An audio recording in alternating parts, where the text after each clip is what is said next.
Ok. Alors merci déjà d'être là aujourd'hui. Donc, je vais vous présenter faire une présentation sur un retour d'expérience dans une entreprise chez qui je suis passé, j'ai travaillé assez longtemps, donc je suis pas jeune. Donc je vais parler de techniques en me concentrant sur un outil qu'on a utilisé qui nous a bien révolutionné le temps de développement qui s'appelle Revolut. J'ai mis au petit QR code en regardant mon profil LinkedIn si vous voulez, si vous êtes curieux, et puis mon compte Twitter où je tweete régulièrement des choses techniques. Donc c'est David de Carlo, architecte solution actuellement chez Capgemini. Mais ça c'est partant en fait. Je développe, moi, je suis architecte, lui, et surtout développeur. Voilà, j'ai quelques petits taux de tout ce que voilà, j'ai des petites technologies avec lesquelles j'ai travaillé, donc avec plutôt des fortes appétences sur certaines choses. J'ai été à apprendre, j'étais développeur pendant 6 ans dans une ESN qui s'appelle AIS Informatique. Je suis parti en prestation chez Pajot et je suis resté. Je suis devenu leader technique, architecte logiciel, et ensemble depuis récemment chez Capgemini en tant qu'architecte solution. Donc l'architecte solution, c'est vraiment, c'est pas un architecte d'entreprise, c'est plutôt quelqu'un qui va avoir les mains dans le code, qui va aider les développeurs à s'améliorer, etc. C'est vraiment très proche du terrain. C'est ce qui m'a plu d'ailleurs en arrivant chez eux. Donc par contre, j'ai une forte expertise plutôt sur le côté back-end, base de données, beaucoup de MongoDB, API REST, microservices, etc. Tout ce qui est base de Sonar. Voilà, donc pas mal de sujets sur tout ce qui tourne à Captain Code, la dette technique, ça va un petit peu ensemble, je dirais, et tout ce qui est ce qu'on appelle le craftsmanship. Vous avez déjà certainement lu des articles, lu des vidéos autour de tout ça. Vous voyez, tout ce qui est notamment API Clean Score, EcoCode pour la partie Green Coding. Je suis attributeur de plugin EcoCode, donc il y a aussi une conférence ce matin sur cette partie plutôt Green IT. Et j'aime bien une conférence, alors parce que de temps en temps je suis speaker, surtout que je participe, et je trouve que pour les développeurs, c'est un bon levier en fait pour aller se former, faire de la veille technologique. On va dans les conférences, on va à plein de confs, et en fait on vient chercher plein de trucs. Et ça c'est top. Donc, dans cette conférence, on va parler de dette technique, oui, parce que la dette technique, en fait, on va en parler des heures, vous trouverez énormément de choses sur Internet, sur YouTube, sur la dette technique, mais aujourd'hui, je vais me concentrer plutôt sur un point assez particulier, qui est un petit peu embêtant pour les développeurs, qui est la gestion des dépendances. Donc, les dépendances, c'est-à-dire les librairies et les versions qui viennent avec. Et on peut très facilement se douter que on utilise beaucoup de librairies, qu'elles soient gratuites ou pas, que ce soit internes ou externes. Elles vont s'entremêler entre elles par transitivité, et en plus de ça, on vient rajouter cette complexité de version qui vient un petit peu contrebalancer les effets de bord, des effets de bord, des problèmes de rétrocompatibilité, etc. Alors, pour commencer, je vais vous montrer un petit peu un use case. On va partir de ce use case-là. Donc, chez Page Jaune, donc, comme j'ai dit tout à l'heure, c'est une architecture microservice, donc avec plein d'API, voire plusieurs couches d'API, des API de bas niveau, qui sont appelées l'API utilisateur en est une. On a des couches d'API un peu plus haut niveau, qui sont ce qu'on appelle des orchestrateurs, ou orchestriens qui peut les appeler dans les API. Et là, je vais me concentrer sur une API qui est assez centrale dans la stack Page Jaune, qui est l'API utilisateur. Dans cette API, elles sont à peu près toutes faites pareil, les API. Elles ont à peu près le même pool au final. Donc la première chose, c'est pomme entreprise. Alors pomme entreprise, qui dit pomme, dit Maven. Vous avez certainement vu tout à l'heure le petit logo Maven. La stack back, c'est beaucoup de Java. 95% c'est du Java. Donc du Java qui a évolué avec le temps, avec etc. Et on a fait aussi donc, des API, mais qui vont référencer des composants internes. Il y a plein de librairies open source, etc. Mais au-dessus des librairies open source, on a besoin de rajouter du métier. Je ne sais pas, on a fait des composants internes, dont le pomme entreprise en est un. Alors le pomme entreprise, c'est quoi? Ça sert à quoi? Ça sert à notamment fixer certaines versions librairies pour partager ça à toutes les autres API. C'est un premier niveau déjà de regroupement. Dans une API, vous allez retrouver deux niveaux de modules. Donc c'est du Maven, donc deux modules Maven. Un premier niveau qui est vraiment indépendant, qui va permettre de faire du test end-to-end, donc ce que vous voyez tout en haut. Et un deuxième module qui va vraiment contenir le code source de votre API, donc la web app, Donc, code source, oui, mais les tests unitaires avec l'intégration. Et vous voyez avec les petites flèches qui sont sur la droite, là, je n'ai mis que quelques exemples, mais c'est beaucoup plus compliqué que ça, que chaque module va tirer des dépendances, et une dépendance va retirer des dépendances, etc. Je vais expliciter un petit peu ça tout à l'heure. Et deux autres fichiers à côté qui sont importants, alors il y en a d'autres, hein, mais ceux-là sont importants. Le premier, c'est notre code source sur GitLab, et on pilote toute la mise, enfin tout le déploiement de la pré-prod jusqu'à la production par un GitLab CI, donc ça va être ça qui va gérer notre pipeline. Dans ces fichiers-là, on va décrire comment cette pipeline se déroule. Typiquement, lorsqu'un développeur va committer sur Git, il y aura un déclenchement automatique qui va dire bah, on va builder déjà, on va lancer les suites, si ça fonctionne bien, on va lancer les suites unitaires, si ça fonctionne bien, on va lancer les tests d'intégration, si ça fonctionne bien, on va balancer les résultats des rapports dans SonarQube pour vérifier la qualité du code produit, pour vérifier qu'il n'y a pas des fichiers critiques qui vont embêter le code, ce qui va produire, pour ceux qui connaissent SonarQube, il y a la notion de quality gate, c'est-à-dire que quality gate va être vert hein, en fonction des critères qu'on aura mis dedans. S'il est vert, ok, tu n'as pas peine de passer à l'étape d'après. Si c'est rouge, bim, on s'arrête et le développeur doit corriger le problème qu'il a voulu rajouter dans son code. Donc, bref, etc. Et tout ça, donc ensuite, ça va se déployer sur ce qu'on appelle la stitching, qui est la pré-production. On va lancer les tests de perf. Si ça se passe bien, on arrive en prod, etc. Donc, ces fichiers GitLab CI sont là pour piloter la gestion de cette pipeline. Et enfin, ce qui nous intéresse aujourd'hui, c'est la configuration Renovate. Et là, dans cette configuration, pour cette API-là, on a dit OK, c'est une configuration Renovate, mais attention, on sait que c'est du Maven. Donc, on va donner des spécificités au sein de la configuration Renovate Maven. Pour d'autres modules du type Ansible, ça sera un Renovate Ansible, parce qu'il y aura des spécificités pour Ansible, etc. Donc, sur celui-là, ça sera du Renovate Config Maven.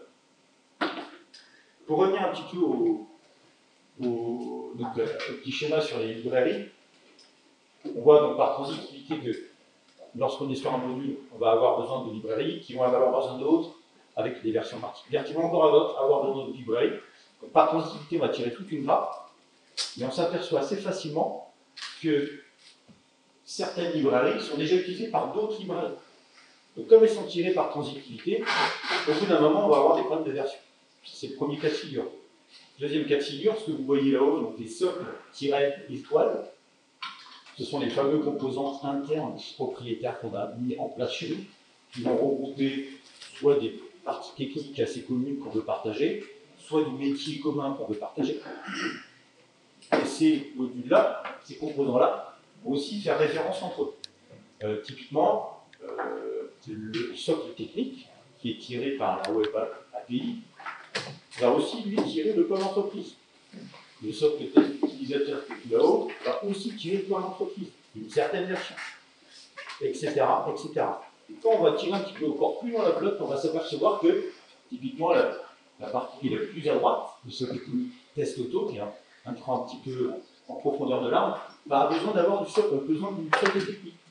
Donc, peut-être dans une autre version. Donc, on commence à s'apercevoir que finalement, on peut potentiellement avoir des cycles, voilà, dans les dépendances.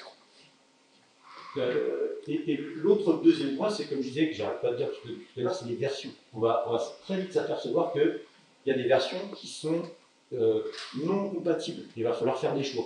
Et potentiellement, Maven fait des choix pour vous. Typiquement, il va dire cette version-là, les premiers, je ne la prends pas, je prends celle-là. Donc ça, il y a des choix comme ça qui sont faits de manière automatique. Et ça va nous poser problème lorsqu'on veut monter des versions de tout ça. Donc on arrive très facilement à s'arracher les cheveux, comme Chewbacca, et dire comment on va faire pour monter, faire évoluer les versions de notre librairie sans casser tout le système.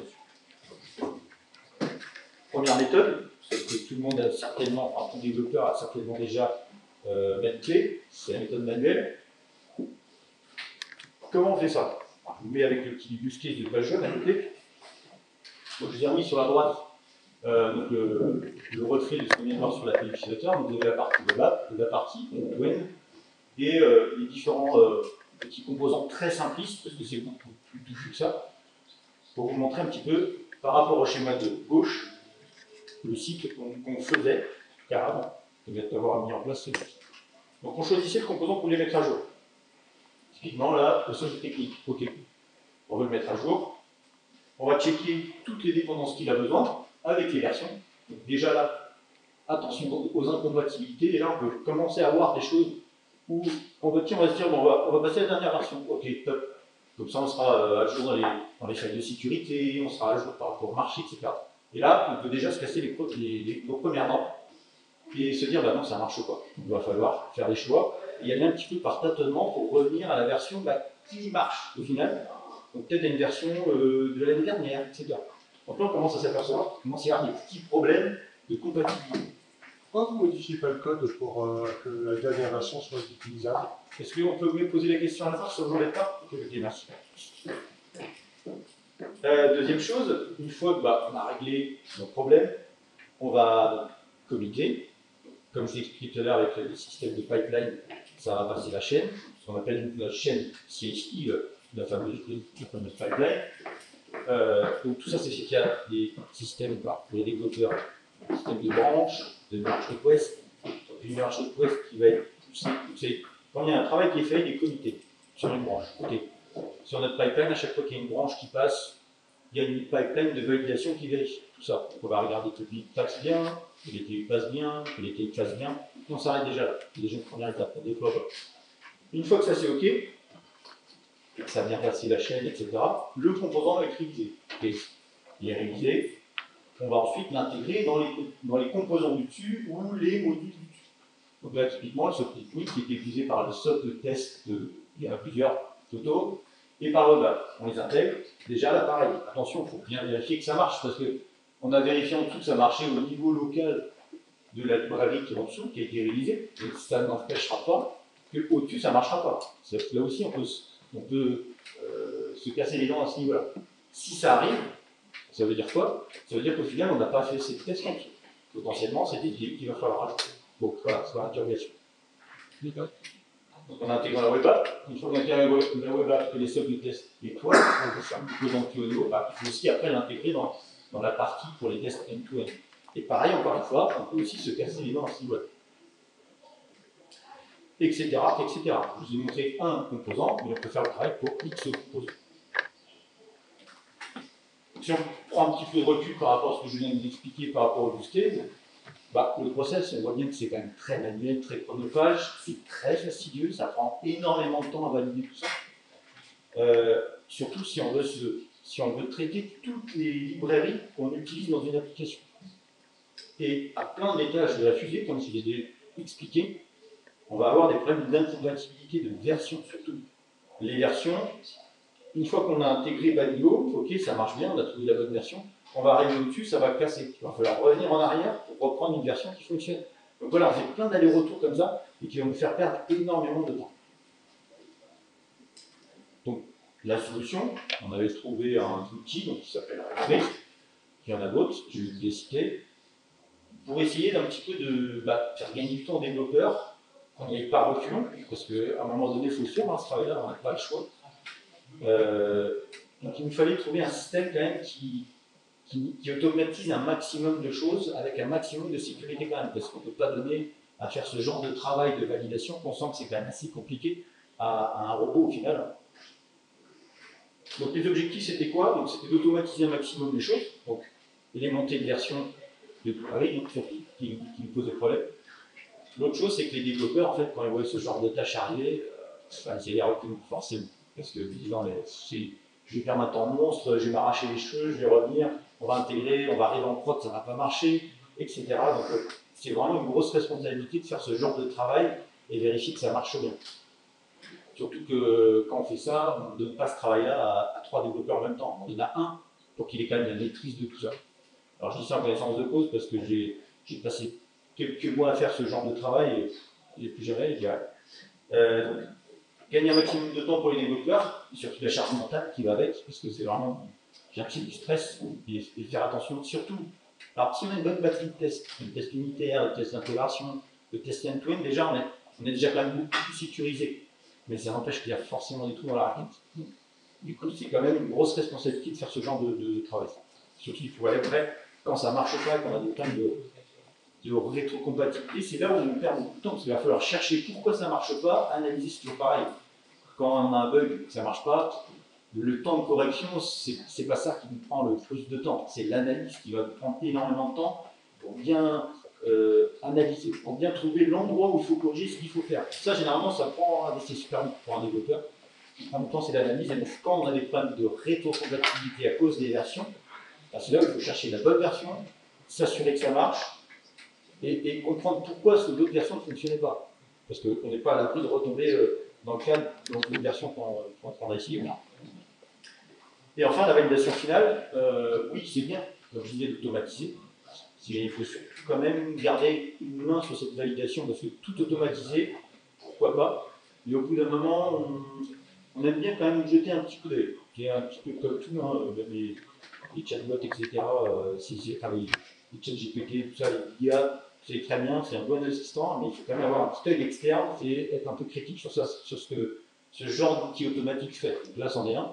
Bon, il faut toujours apporter un petit œil, comme un relecteur au final, hein, faut voir ça comme le processus de relecture entre développeurs, c'est avoir un œil externe et être critique sur ce qui est fait. Donc Renovate, donc c'est un outil open source. Il y a déjà eu une conf pour DevOps cette année. Cette conf-là aussi, je l'ai faite au Brescan par Rennes en juin dernier aussi. Vous pouvez aussi la voir sur YouTube. Je vous ai mis la petite doc de Renovate tout en haut à gauche, qui est le point central pour moi de l'outil. La doc, j'en parle d'abord un petit peu. Donc, Renovate, c'est quoi? C'est un traitement automatique qui va faire le travail pour vous. Il va analyser toutes vos dépendances avec les versions qui sont en face. Et par rapport à un référentiel central, alors suivant, que ce soit du Maven, du Yarn, etc., il va aller chercher les bons référentiels, comparer les versions, et vous dire, ok, là, j'ai telle version, moi je te propose celle-là, et je te le fais. Là, on va voir comment, je vais vous montrer des petits là. Donc, Renovate est un outil, il y en a d'autres. Alors, voilà, les points de la boîte, par exemple, vous devez certainement avoir entendu parler de cette boîte-là, c'est le pendant sur GitHub. Et Renovate, ce qui est intéressant, c'est qu'il fonctionne sur GitHub, il fonctionne sur GitLab, parce que nous, chez Pajot, on était sur du GitLab. Des points de la boîte, il me semble pas que ce soit fait pour le GitLab. Enfin, pour moi, ça marche que sur GitHub, mais je ne sais pas, peut-être à vérifier. Ça marche aussi sur Bitbucket, certainement d'autres. Il faudrait voir la doc, mais voilà, j'ai cité les points des plus Ça traite tout un paquet de frameworks, d'outils. Ça va par exemple checker vos Docker, vos Ansible, les Yarn, les nodes, les GitLab CI, enfin énormément de choses. Donc ça c'est géré plein de choses, plein de librairies de différentes technos et de frameworks différents. Ça c'est très intéressant aussi. Comment ça marche en termes de run? On peut le déclencher de différentes manières. Alors ils font ici ce qu'on appelle un CLI. Au final c'est un lanceur shell. Dans GitLab, ce qui est intéressant, c'est qu'il y a possible de lancer avec un runner GitLab. Donc, nous, ça nous intéressait parce qu'on était dans GitLab CI, on voulait avoir un environnement quand même le plus intégré possible. Pour GitHub, c'est au format GitHub App. Donc voilà, il y en a d'autres, j'ai cité les principaux. La doc. Alors, la doc est le point central de Renovate parce qu'elle est très complexe, même peut-être un peu trop, parce que du coup, au début, si on ne se cadre pas dans la documentation, on va s'y perdre. Ils ont vraiment documenté énormément de choses, il y a beaucoup de paramètres. En fait, c'est un outil qui est très très configurable à souhait au final, et on peut vraiment customiser les choses.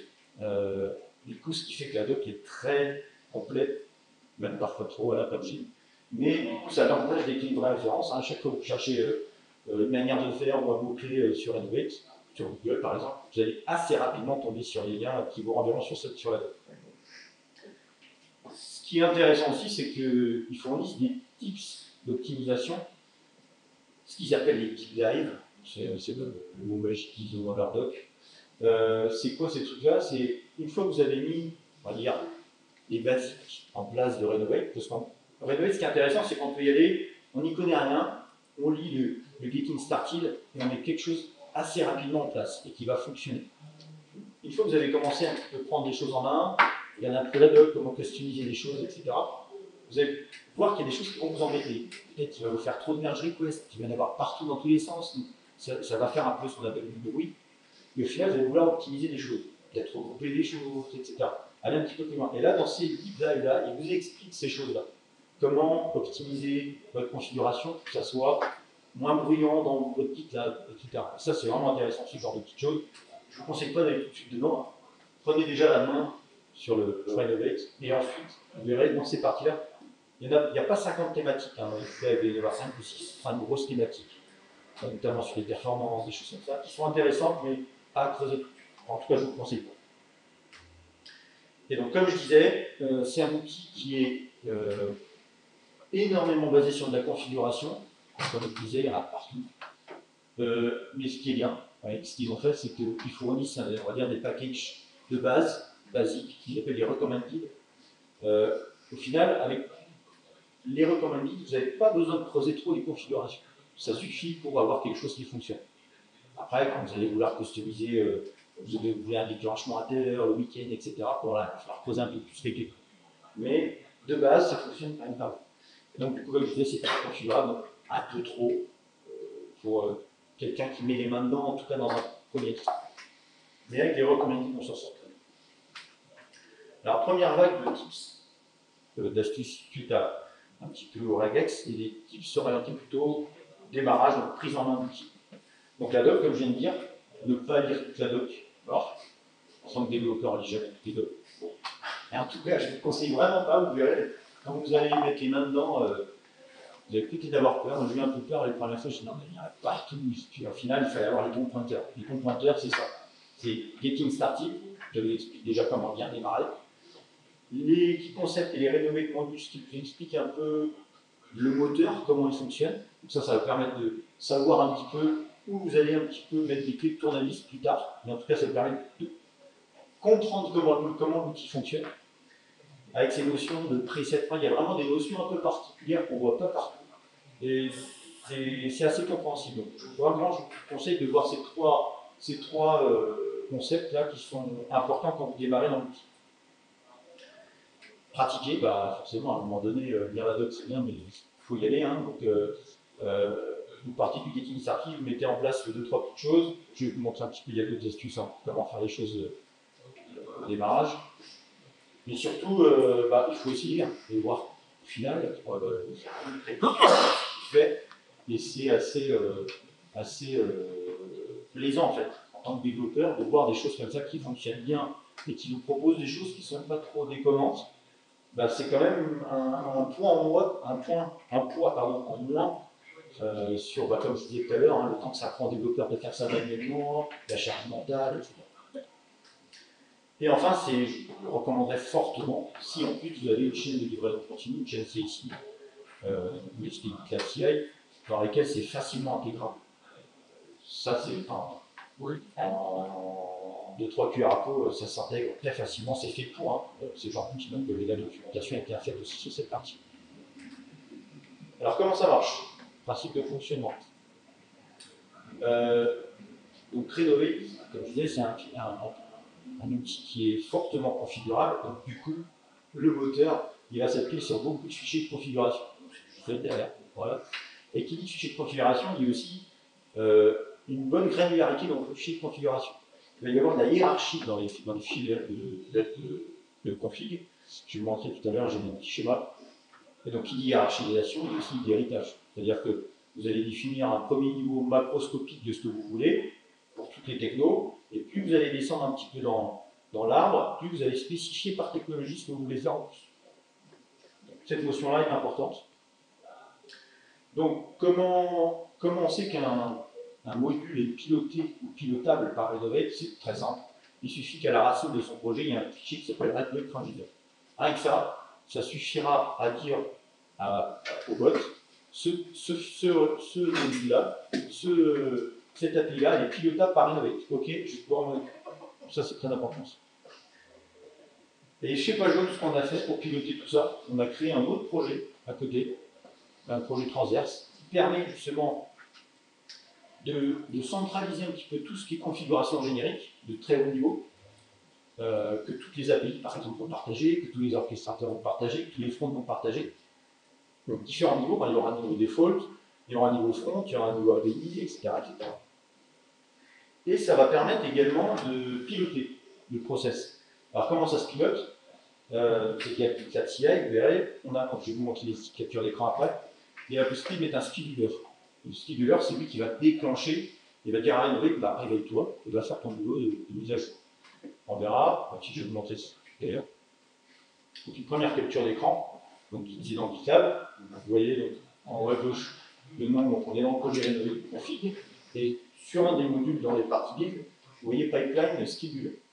Et dans ces schedules, donc on a créé un scheduler, on a dit bon bah ok, on va créer tous les jours à 20h. Alors sauf le vendredi, pour une seule raison, parce qu'on a des mises en prod d'un feu particulier le vendredi, donc on a dit donc vendredi tu fais rien. Et vous avez les petits boutons à droite, là vous pouvez configurer le scheduler ou le lancer manuellement. Parce que le scheduler, généralement on associe ça à l'automatisation, oui, mais vous pouvez aussi forcer le démarrage avec le petit template. Et si on clique sur le petit bonhomme là pour éditer la schedule, bon bref, c'est du cron tab, hein. Vous voyez l'écriture, hein. On dit qu'on démarre le jour 1, 2, 3, 4, 6, 7, donc tous les jours, sauf le numéro 5, hein, qui est le vendredi, et tu démarres à 20h. C'est bon. Voilà, ça c'est le démarrage. Et pour dire que c'est automatique, toi, attention, c'est la petite coche en bas à gauche, activer. Si ça c'est coché, ça veut dire que c'est automatique.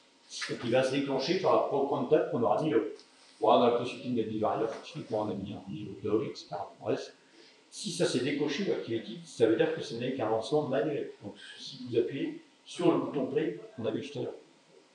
Ça, il n'y a rien de plus simple pour lancer le traitement. Ça c'est super. Deuxième vague de tips. Donc là, tout à l'heure c'était plutôt en mode en main, là c'est en un cran plus haut. C'est de la customisation. Donc comme je disais, pour aller un peu plus loin, il faut bien penser à sa hiérarchisation du fichier de config. Très important. Parce que typiquement, comme je disais tout à l'heure, on va dans un premier temps factoriser à différents niveaux les configurations. Ça n'empêchera pas, si on a besoin de spécificité un projet en particulier, sur l'API utilisateur par exemple, si on a besoin de lui dire, ben, tu ne prends pas en compte cette librairie-là spécifiquement pour l'API utilisateur, on peut le faire. On va pouvoir le faire dans le fameux fichier utilisateur. Mais le mieux, c'est que ce fichier-là, en fait, ne porte pas trop d'intelligence. Et il va référencer un autre fichier, donc qui sont dans une hiérarchie du autre, qui va référencer un autre fichier, etc., par technologie, par type d'API, etc. Donc les fichiers config, il faut bien les penser, à les hiérarchiser en fonction de ce que vous voulez faire par techno, par typologie dans l'architecture. Qu'est-ce qu'il y aurait d'autre voilà, on fait pareil, exemple. Le scheduling, bon, voilà. Première étape, quand vous commencez à jouer avec, je ne vous conseille pas en automatique, vous jouez avec le template, hein. Bon, voilà. Et petit à petit, vous y allez, quand vous commencez à prendre un peu les choses en main, vous y allez de manière incrémentale. Alors là, vous allez jouer avec une librairie, effectivement, un Log4j. Bon, vous allez dire, bon, bah, tu as le Log4j, et tu vas te réveiller de manière automatique que pour le Log4j. Tu vas aller vérifier tout le temps, c'est une nouvelle version qui arrive. Une fois que ça marche, vous voyez, ok, c'est bon, c'est en place, ça permet de vérifier que ce que vous avez défini, ça fonctionne bien en termes de hiérarchie aussi. Une fois que c'est ok, bah, vous allez sur un projet. Un projet, ça veut dire qu'il va checker toutes les librairies de ce projet, projet par projet. Ensuite, vous allez par groupe de projets, par exemple toutes les API, tous les orchestrateurs, tous les fronts, voilà. Et ensuite, vous allez dire, bon, bah, ok, c'est bon, on ouvre toutes les vagues, donc pour tous les projets, toutes les librairies. Alors attention, quand on ouvre les vannes, et je ne vous conseille pas d'y voir tout de suite, c'est un cas qui nous est arrivé, et on a vu les développeurs courir partout, c'est que, comme j'ai dit tout à l'heure, c'est des runners GitLab qui sont derrière tout ça. Donc ça veut dire qu'à chaque fois que Rénové se réveille, qui dit j'ai trouvé une librairie, une nouvelle version, il va créer un commit, enfin il va créer une branche, pardon, avec quelques commits dessus. Qui dit branche, il y a aussi une mère derrière, une merge request. Et une merge request dans notre pipeline, automatiquement, il va lancer des checks. Il va vérifier le build, il va vérifier les TU, il va vérifier les TI. S'il lance plein de MR sur un projet, d'un coup, les runners vont s'emballer, parce que c'est un runner par merge request. Donc si vous avez... Alors ça, c'est surtout vrai quand vous commencez à ouvrir les vannes au début, parce qu'une fois que c'est lancé, bon, il va faire des mises à jour régulières, certes, mais c'est les premières fois où vous allez ouvrir les vannes, là, il va y avoir beaucoup de choses à mettre à jour. Et là, du coup, il va balancer plein de runners en parallèle. Et du coup, votre GitLab, il va commencer à tirer la langue, parce qu'il n'est pas fait pour. Il est en CPU, en RAM, etc. C'est des runners, ça consomme des ressources. Forcément. Donc, du coup, c'est y aller petit bout, et c'est tout le fait d'y aller incrémentalement vous allez commencer à monitorer et à voir dans votre GitHub, tiens, c'est bien, votre GitHub, il commence à prendre en charge à certaines périodes, à partir de 20h, tiens, c'est bizarre. Ah oui, 20h, c'est le réveil des Renegade. C'est comme ça qu'on a commencé à recustomiser l'infra qui est derrière GitLab en disant, ok, avant le démarrage des runners, à 20h, là, dans notre compte GitLab CI, dans les fameux fichiers que vous avez placés, on a dit, bah, ok, tu vas me rajouter des pods dans notre architecture qui vont s'occuper des runners qui vont venir. En fait, on va renforcer notre infrastructure pour absorber la charge qui va arriver par les runners. Alors, surtout les premières fois, après, on peut dire, bon, on peut baisser un peu l'infrastructure, mais en tout cas, les premières fois, on a provisionné une demi-heure avant un peu plus d'infra, un peu plus grosse, parce qu'on va absorber les charges des GitLab runners. Et ça, on s'en est pas aperçu tout de suite, parce que, bah, en fait, on ne fait pas faire attention, c'est bon, GitLab, ça va, et finalement, plus on faisait de tests, même si c'était moi qui faisais les premiers tests, j'ouvrais les vannes sur les projets, sur des groupes de projets, et quand je le faisais, c'était bizarre, du développeur, il fait commencer à ralentir le GitLab. Bon, attends, je vais arrêter. Ah ouais, ça marche mieux, ok. Bon, et du coup, on a commencé à mettre du monitoring un peu plus poussé sur les runners GitLab, et c'est là où on s'est dit, il faut faire quelque chose, parce que sinon, ça ne tiendra pas. En tout cas, comme je l'ai dit, je vous conseille, les premières fois, c'est là où ça va coûter très cher, parce que c'est en termes de ressources. Pas très cher, c'est relatif, mais il faudra quand même provisionner votre infrastructure. Alors, comment ça marche rapidement. Sur Red, donc on a notre fameux projet Renovate Config, le fameux projet transverse que je vous ai montré tout à l'heure. Dans ce projet transverse, il y a quoi? Il y a un GitLab CI YAML qui va justement dire, donc c'est lui qui va configurer le fait que GitLab va lancer des runners, comment on va révisionner en avance l'infrastructure pour qu'elle soit un peu plus gonflée. C'est ce fichier-là aussi qui va aller scanner, parce que dans ce fichier-là, on dit, bah, tu vas me scanner, comme je vous ai dit, ouvrir de projet en projet, enfin tout projet en projet, ou groupe de projets. C'est dans ce fichier GitLab CI YAML, sur en haut à gauche, qu'on va lui donner des chemins dans GitLab en disant, bah, tu vas aller checker ces groupes de projets-là et vérifier s'ils ont de la configuration Renovate, donc le fameux renovate.json qu'on a à la racine de chaque module, de chaque API. Donc, le scheduler GitLab se lance, il va regarder le renovate config, il va aller lire le fichier GitLab CI pour regarder quels sont les groupes de projets à aller scanner et voir s'il faut faire du renovate dessus. Il va parcourir ensuite sur ces projets-là, est-ce qu'ils ont un renovate JSON qui est là? Oui. Donc, le renovate est là, ça veut dire qu'il faut faire quelque chose. Qu'est-ce qu'il faut faire? Dans ce renovate JSON, il y a ta configuration qui va pointer vers donc les petits fichiers en rouge à gauche, qui sont les fameux fichiers hiérarchisés de Renovate. Typiquement, le default, ça va être, par exemple, comment je vais nommer ma branche. Peut-être que je vais mettre, dans toutes mes branches, je vais mettre un Renov direct, pour dire, bah, ok, je sais que c'est une branche qui a été créée par Renovate. Ça, c'est du commun, on va dire que tout le monde devrait faire ça. Dans tous les projets, que ce soit du front de l'appli, etc. On va peut-être vouloir faire des choses spécifiques sur le front qu'on ne voudrait pas faire dans Plaque, etc., etc. Ou dans des batchs. Voilà, donc là, du coup, donc, par exemple, on a aussi Ansible. Bon, Ansible, ils ne font pas exactement la même chose que du Maven. Ça ne marche pas pareil, la gestion des versions. Pour du Maven, on a de la configuration standard Maven, mais pour du front, on a fait des choses spécifiques. Alors sur le front, je crois qu'on a dû gérer l'auto-merge dedans, une façon de merger automatiquement les branches, un peu différente du reste, mais ça c'est pareil, c'est un cas sur lequel je vais revenir tout à l'heure. Donc voilà, ce fameux fichier JSON pointe vers le fichier qui l'intéresse au niveau de la hiérarchie, et après chaque fichier en fait va pointer sur ce qui est au-dessus. Typiquement, là le renovate JSON de l'utilisateur, dans sa hiérarchie, pointe sur Maven JSON, qui est un point standard Maven, et le Maven pointe vers le default JSON. Mais on pourrait très bien dire le renovate qui pointe direct sur le renovate JSON pointe direct sur le default. Charge au développeur de savoir ce qu'il veut faire avec son renovate dans son appli. Et une fois que le renovate est configuré, les runners vont se lancer, ils se disent ok, alors pour l'API utilisateur, bah, je sais que c'est du Maven, alors du Maven, je vais aller scanner tous les pommes qui s'émettent, que je trouve. Donc, typiquement, il va aller voir le pomme à la racine, il va aller regarder le pomme dans chacun des sous-modules qu'on a vu tout à l'heure, la web app et les tests end-to-end, et il va aller regarder toutes les librairies qui sont dedans avec les versions. À la suite de ça, il va aller checker, pardon, c'est là, sur le d'après, il va aller checker du coup pour chacune des librairies et des versions, il va aller regarder sur le repo central quelle est la dernière qui existe. Et si la dernière est différente de celle qu'on a dans notre application, il va dire bah, ok, il faut que je la mette à jour. Donc je vais te créer une branche. Je vais créer une merge request. Et comme je disais tout à l'heure, la création de la merge request dans notre système automatique de Python, ça fait passer la chaîne ci ici. C'est-à-dire qu'on va tester le guide, le DI sur cette branche. Alors, les merges automatiques. Parce que c'est bien beau d'avoir des merges qui passent la chaîne et que ça marche, etc. Ok, mais comment c'est mergé tout ça? Donc il y a un système de merge automatique dans Renovate, mais il ne faut pas faire n'importe quoi avec, parce que sinon vous allez avoir des surprises. Il y a certaines règles à respecter, en tout cas d'expérience. Imaginons que la chaîne CSI, lorsque la MR est passée, c'était rouge. Ça veut dire qu'il y a eu un problème soit dans le build, soit dans les tests. Là, qu'est-ce qui se passe? Bah, Renovate, bah, ok, c'est bon, je ne merge pas. Qui dit merge pas, ça veut dire une intervention manuelle de quelqu'un. Ça, c'est leur règle à eux. Donc, intervention d'un développeur. Il faut qu'un développeur aille voir pourquoi la MR elle est rouge, regarder les logs et corriger si besoin.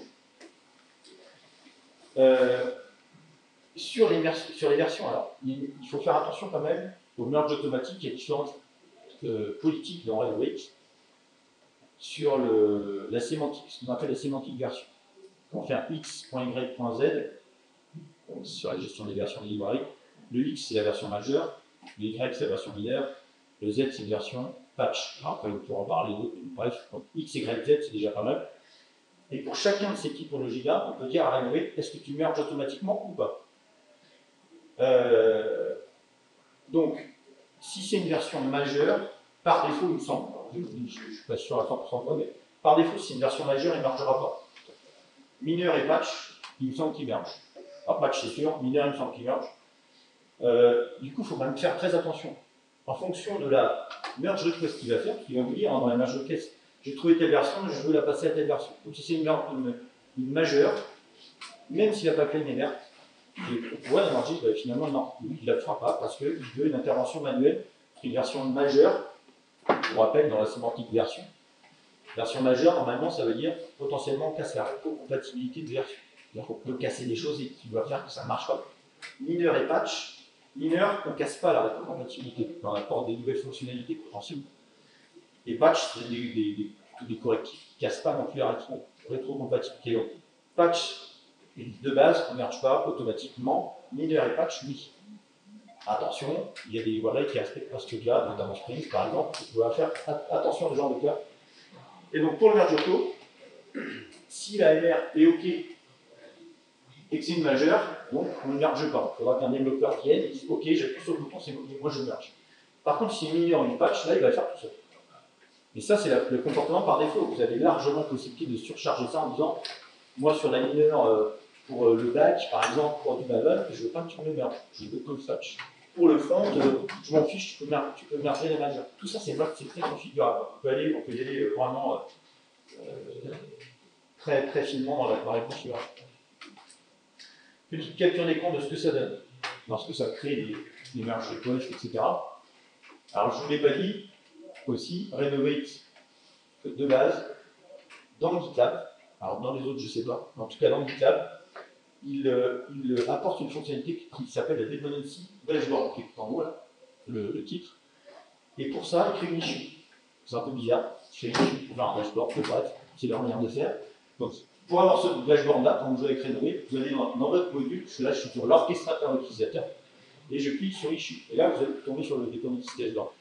Et à quoi ça ressemble? Donc là, on voit, typiquement, ça, c'est des noms custom de branches comme on appelle. Tout à l'heure l'exemple, donc on met un reblog tiré pour dire, bah, en tout cas pour facilement et visuellement, ça indique au développeur que ça vient de Renovate. On voit si c'est une mineure, une majeure, une patch, la dépendance, la version source et la version cible. Alors, dans ces parties-là, il y a déjà des choses, si vous ne touchez pas au nommage des branches, au nommage des merge requests, Renovate vous propose déjà quelque chose qui ressemble à ça. Mais pas tout. Du coup, nous, on a préféré quand même customiser les informations affichées dans le nom de l'AMR. Et donc, ce qu'on voit là-dedans, c'est qu'il y a des majeurs et des mineurs. Pourquoi il y a des cases à cocher à côté? Parce que vous pouvez aussi vous-même, en cliquant sur les cases à cocher, ça veut dire à Renovate, alors c'est leur système qui est comme ça aussi, je veux moi-même merger la branche, et je vais le faire tout de suite. Hop, voilà, il va le faire tout de suite. Sinon, il ne le fera pas tout de suite. Il va attendre le prochain réveil du Renovate pour regarder tout ce qu'il avait dans son pipe, merger tout ce qui était vert et mergeable, pas de majeur, par exemple, etc. Et ensuite, il passe à la suite. Il va regarder les nouvelles versions carrées et recréer le DNR. En fait, il fait ça en deux passes. Une première passe, il crée les MR et vérifie que c'est OK. Et si c'est pas OK, c'est bloqué, il va le faire deux fois. Et si on descend un peu plus bas dans cette page-là, on retrouve nos branches et nos MR, et on voit pourquoi, en fait, elles étaient encore là, pourquoi elles n'étaient pas mergées automatiquement. Typiquement, on voit que les majeures, elles étaient bien vertes, les pipelines étaient OK. Comme nous, on les majeures qui ne les margent pas, elles ne se mergent pas. Donc c'est vraiment, il faut un développeur vient cocher la case pour dire OK, je le merge. Et pourquoi les mineurs n'étaient pas mergés? Parce qu'elles étaient rouges. Rouges, bon bah, il faut analyser, et quand il y a une MR, alors ça c'est pareil, c'est un tips d'expérience. Lorsque vous avez une MR comme ça qui est rouge, qui devrait se merger automatiquement, et qui ne l'est pas, et qu'un développeur intervient dessus, il dit ah là j'ai fait un petit j'ai rajouté une petite anomalie, j'aurais pas dû. Je vais aller sur la MR et la branche du Renovate, je vais aller modifier ce qui ne va pas et je repousse. Et on s'attend à ce que la prochaine fois, Renovate passe et marche tout ça. Ah non, malheureusement. Parce que à partir du moment où vous touchez à sa branche, il considère que c'est une intervention manuelle et c'est à vous de gérer ensuite les merges automatiques. Donc à partir du moment où vous touchez à sa branche, il arrive à le détecter, il ne mergera plus automatiquement ses branches. Donc ça sera à vous, une fois que vous avez touché à des branches là, c'est à vous de le faire. Allez jusqu'au bout. Alors les dernières phases de tips, pour aller un petit peu plus loin cette fois, donc les merges auto, on y parlait pas mal. Donc attention à la rétrocompatibilité, comme je disais, majeur non merge automatiquement, mineur patch merge automatiquement, sauf le cas de Spring, qui aime faire comme tout le monde. Pour ceux qui ne connaissent pas, Mangera Spring est une grosse référence, fournit énormément de librairies voilà, pour automatiser plein de choses, pour aller plus vite pour les développeurs. Et eux, leur philosophie, c'est que les majeurs et les mineurs, ça casse. Donc il ne faut pas non plus merger les mineurs, que les patchs. Donc voilà ce que je mets là. L'autre petite chose, et c'est pareil, c'est l'expérience. On s'est aperçu dans notre chaîne de livraison continue, avec les systèmes que vous avez vus là, nos composants qui se référencent les uns les autres, au final, on s'est aperçu que notre chaîne s'attendait beaucoup en fait. C'est-à-dire que on va monter le pomme entreprise, il va se réaliser. Le pomme entreprise utilisé par un socle technique, il va se réaliser. Le socle technique utilisé par un socle test auto, il va se réaliser. Et ensuite viennent les API, etc. Et en fait, quand on va réaliser les uns les autres, à chaque fois, le pomme entreprise va être réalisé. Donc la prochaine fois que le socle technique va être aidé par Noé, et puis il va détecter une nouvelle version du pomme entreprise. Hop, il va se réaliser à nouveau. Tiens, lui, il s'est réalisé. Le socle test auto, il va repasser la prochaine fois, le jour d'après. Ah bah tiens, il y a une nouvelle, hop, je vais me réaliser encore, etc., etc. Et en fait, à chaque fois que un composant d'origine très bas niveau est réalisé, bah, tous les autres ils vont être décalés petit à petit. Nous, notre conseil, ce serait d'essayer de regrouper les librairies autant que possible, pour que justement il y ait moins d'utilisation de la chaîne CSI, moins de VMR, moins de choses qui se passent dans la chaîne CSI, et que ça aille plus vite au final. Donc typiquement, voilà, les composants on va dire, propriétaires, si on peut les regrouper, c'est quand même pomme entreprise, socle technique, socle test auto, etc. On fait un package entier, et si un des trois évolue la prochaine fois, c'est pas grave. La fois d'après, les trois seront réalisés ensemble également. Enfin, pas réalisés, passer dans des traîneries. Les derniers tips, c'est le suivi. Donc là, je vais parler du déterminisme dashboard. Alors oui, ça mérite d'exister, ça marche pas mal, ça vous donne un bon suivi, ça ne bug pas, enfin, d'expérience, je ne suis pas trop d'anomalie dessus. Par contre, ce qui manque quand même dans ce genre de cas, c'est que là, en fait, il faut aller sur le cadre, il faut aller cliquer sur les chiffres, il faut les regarder. En fait, il n'y a pas de push. Donc, ce qui manquerait pour nous, c'est un système de notification, parce que nous, on travaille beaucoup avec les channels Microsoft Teams, si on aimerait bien être averti qu'il y a quelque chose qui se passe. Un petit système qui dit, bah, tiens, j'ai poussé au format webhook. Alors, on n'avait pas eu le temps, ça doit certainement assez simple à mettre en place, mais on n'a pas forcément eu le temps de mettre en place, en tout cas à l'époque. Et donc, du coup, pour finir, si j'ai un seul conseil à vous donner, c'est d'essayer. Et puis mettre les mains dedans. En tout cas, comme je l'ai dit, d'y aller incrémentalement. Regardez la doc, il y a des teams pratiques qui sont assez bien faites. C'est pas très compliqué à mettre en place. Et vous verrez que ça vous sauvera la vie. En tout cas, là, c'est la vie des développeurs en charge mentale, en temps passé à faire ce genre de choses, sachant que ça, ce genre de montée de version, alors d'expérience, on ne fait pas ça tous les mois. C'est pas possible. On a autre chose à faire, on a des features à développer, etc. On fait ça peut-être une fois par an, peut-être un mois et demi, peut-être. Au bout d'un moment, on a tellement de retard que le chantier vient trop son gros. Au final, on est démoralisé quand on voit ce genre de chantier arriver. Si on a un système automatique comme Renovate qui sait vous le faire petit à petit, même pas tous les jours, nous on a configuré ça tous les jours, mais je crois même qu'avant que je parte, on l'a mis toutes les semaines. Pour vous, non, deux fois par semaine.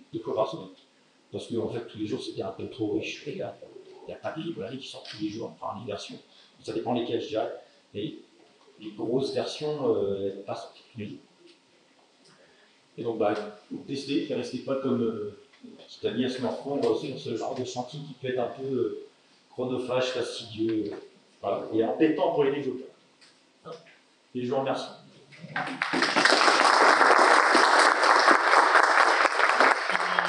Je suis preneur d'un petit feedback, toujours. Si vous pouvez faire un petit commentaire sur le QR code, vous arriverez sur une plateforme, donc c'est le feedback gratuit. Juste voilà. Donc, si vous avez des questions, je suis preneur.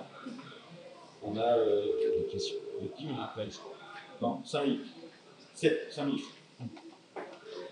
Du coup, il y a des questions. Oui, donc ma question, c'était sur ces problèmes de sous-dépendance avec des versions différentes. Ouais. Pourquoi pas corriger la dépendance et s'assurer que la nouvelle version va marcher? Parce que c'est pas dans votre code? Alors, les versions sont gérées, c'est la même, comme j'ai dit, c'est les versions sont gérées dans les pommes, et ils sont gérés dans les pommes de chaque composant.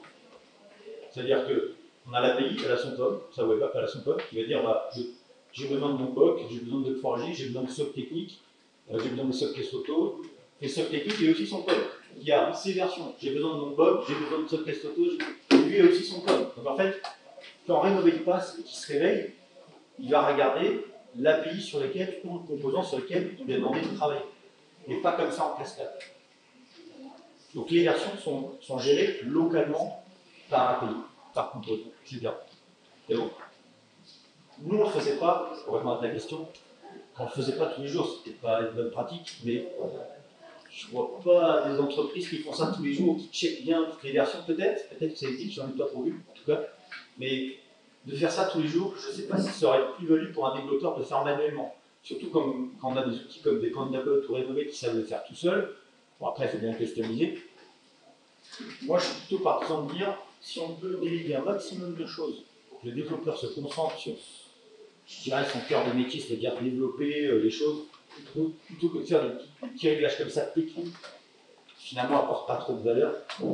Je suis entièrement persuadé de ça. Ma question, c'est plutôt sur le fait de continuer à traiter une version qui n'est pas la dernière dans une dépendance. Parce qu'on sait qu'on va avoir une vulnérabilité. D'accord. Tu veux dire, pourquoi ne pas prendre tout le temps la dernière? Oui. Alors ça, c'est pour des soucis de rétrocompatibilité. Si on peut, oui. Ah oui, forcément. Si on peut prendre la dernière, il n'y a pas de problème. Mais des fois, tu peux te rendre compte qu'en prenant la dernière, tu vas casser un fonctionnement qui est dans ton composant, dans ton API, parce qu'il y a autre chose à côté, un Spring Boot par exemple, qui avait besoin de la librairie en telle version. Toi, tu la ramènes en plus récente, et bien là, ça va pas marcher. Parce que le Spring Boot, lui, il n'est pas mis à jour, par exemple. Et donc là, il n'est pas possible de dire je vais faire cette mise à jour. Alors, tu peux, maintenant, il y a des manières de faire. Soit tu dis, tu es sûr de ton coup, et tu dis, je veux garder la dernière. Par contre, ça veut dire que dans ton code, dans ton pod, tu dis, pour Spring Boot, tu exclus, c'est pas toi qui vas gérer cette version, c'est moi qui la gère. Donc, hop, là, tu la mets dans ton pod, c'est toi qui dis, je veux, c'est moi qui la gère. Et c'est tes risques et périls. Parce que potentiellement, ça n'a pas couvert tous les cas de fonctionnement de Spring Boot. Non, je comprends bien, mais à un moment, il faut livrer quelque chose qui soit sans vulnérabilité. Tout à fait. Oui, je suis d'accord. Au maximum à la dernière. Mais des fois, tu peux t'apercevoir, c'est déjà arrivé, tu as cassé quelque chose pendant ta modification. Et le pire, c'est quand tu t'en aperçois beaucoup plus tard. Parce que des fois, tu t'aperçois, tu vois, tes tests, ils sont pas tous parfaits, etc. Et des fois, même si ça peut arriver en pré-prod, même en prod, Bon, là, c'est là où on serre un peu les vestes. Et oui, je suis d'accord. Au maximum, la dernière, ça passe. Oui. J'ai une question par rapport aux les montées de version. En général, ça a des impacts, ça peut avoir des impacts sur cette chose. C'est des déployés qui ne sont pas forcément détectables, mais des tests, parce que par exemple, vous faites un test, ils sont payés en cas particulier, ça explique que la version, un point de version a fait sauter en fait le fonctionnement. Est-ce que, en mettant ce genre de cela, vous dit, on va augmenter la couverture de test ou parce que c'est déjà suffisamment bonne? Et est-ce que toi, tu as des recommandations là-dessus en termes de couverture de test versus une fréquence à laquelle on fait une activation régulière? Je sais pas si on a entendu la question, c'était sur la montée de version des librairies par rapport à Renovate versus la couverture de test. Alors, pour moi, c'est deux choses différentes. Là, on demande juste à un système automatique de faire le travail de montée de version à notre place. C'est une chose. Ça n'empêche que, oui, le mieux, ce serait d'avoir un max, à 100% de couverture, et entre 80 et 90%, c'est déjà très très bien. Et ça va vérifier déjà dans un premier temps, tes tests unitaires vont vérifier que tes montées de version fonctionnent. Ça, c'est une chose. Maintenant, si tu as un code legacy qui a, je sais pas, 20% de couverture de code, et que tu dis, en mettant Renovate, on va, pour s'assurer que ça marche, on va monter notre couverture, oui, je dirais dans l'idéal, oui, c'est ce qu'il faudrait faire. Mais on n'a jamais le temps de faire ça. Surtout quand tu as des lignes de code, des lignes de code. Donc, quand on peut s'assurer que ça fonctionne, on le fait, on essaie de rajouter des tests pour augmenter une couverture de code. Mais avant, quand tu le faisais manuellement, est-ce que tu faisais ça? C'est-à-dire, quand tu montes toi-même tes montées de version, des livres, est-ce que tu vas rajouter des codes, des tests pour augmenter ta couverture de code? Si on te donne le temps de le faire, nickel, mais non, on ne te donne jamais ce temps-là. C'est pas vrai. Enfin, en tout cas, moi, dans mon truc, l'exploration m'a pas donné ce temps-là. On m'a dit, non, tiens, est-ce que tu peux monter la stack, quoi, parce qu'il y a des vulnérabilités, ok, bon, on y va. Si tu as déjà une bonne base de code bien couverte, parfait. Nous, on était quand même pas mal, on tournait entre, alors ça dépend des modules, des API, mais ça va être 60, 80, 90, suivant les cas. Quand tu as du 90, bon là, tu peux être presque sûr que ça va bien marcher. Quand tu as du 60, bon, tu n'es pas sûr de ton coup. Mais de toute façon, ce qu'il faut voir, c'est avant c'était manuel, maintenant c'est automatique. Tu restes dans le même cas en fait. Donc la couverture de code, oui, c'est important. Si on te donne le temps pour le faire, oui. Mais si on te dit avant tu étais en manuel, maintenant tu passes en automatique, au final, tu es dans un environnement comme as. Moi je vois plutôt ces petits-là pour faire gagner du temps aux développeurs pour qu'ils fassent autre chose. Et qui check juste, en fait, il y a un peu de validation. Oui, on va dire, la voiture, est-ce que je la montre? Oui, non. Oui, allez, hop, on y va. Ils ont juste appuyé sur un truc. Après, à vérifier que ce qu'ils ont appuyé, ça fonctionne. Hein.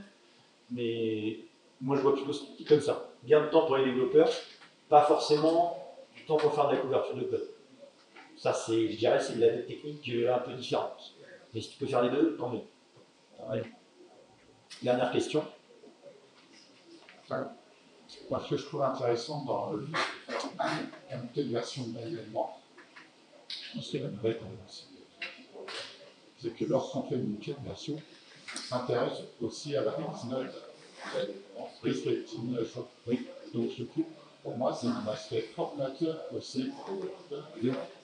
Ça, il y a ce bloc-là, effectivement, nous, on a faim, probablement, tiens, ça, il y a une nouvelle fonctionnalité. Donc, du coup, moi, je sais pas, je ne connais pas l'outil web, mais j'espère que dedans, il s'intègre quelque chose qui permet d'informer le user. Tiens, il y a une telle modulation. Est-ce que, en lisant la réalisation, on peut s'imposer il faut faire quelque chose de